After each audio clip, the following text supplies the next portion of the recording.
Safeera was going to South Korea, and she was the happiest person in the entire village. For 3 weeks straight, she talked about nothing but her trip. At the well where the women gathered to fetch water, she described the tall glass buildings she had seen in Korean dramas. At the market where she helped her mother sell vegetables, she practiced her Korean phrases on confused customers. Under the big mango tree where young people met in the evenings, she showed everyone pictures of Cha Ji-wook on her cracked phone screen for the 100th time. She had gotten a scholarship she applied for without thinking much about it. When the acceptance email came, she screamed so loud that her neighbors ran to see if something was wrong. Full scholarship to study in Seoul, everything paid for. She couldn't believe her luck.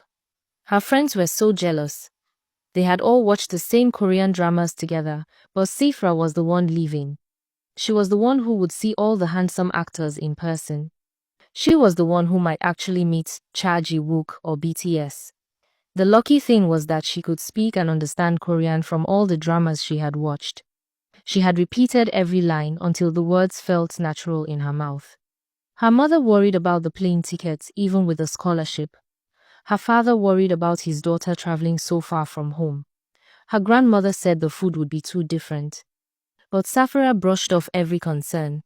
In her mind, she had already arrived. She would walk through streets that looked exactly like her favorite shows.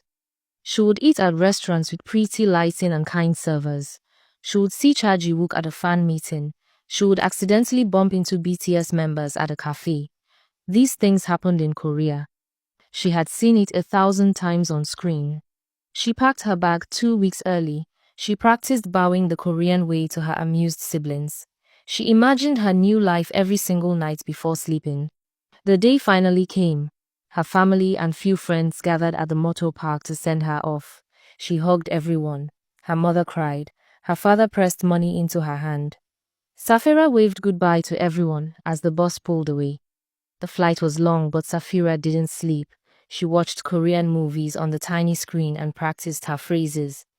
When the plane finally landed in Seoul, her heart nearly exploded with joy. She walked through the airport in a daze. Everything looked modern and clean, just like in the dramas. She collected her bag and stepped outside into the Seoul air. The city stretched before her with its tall buildings and busy streets. She took a deep breath and smiled.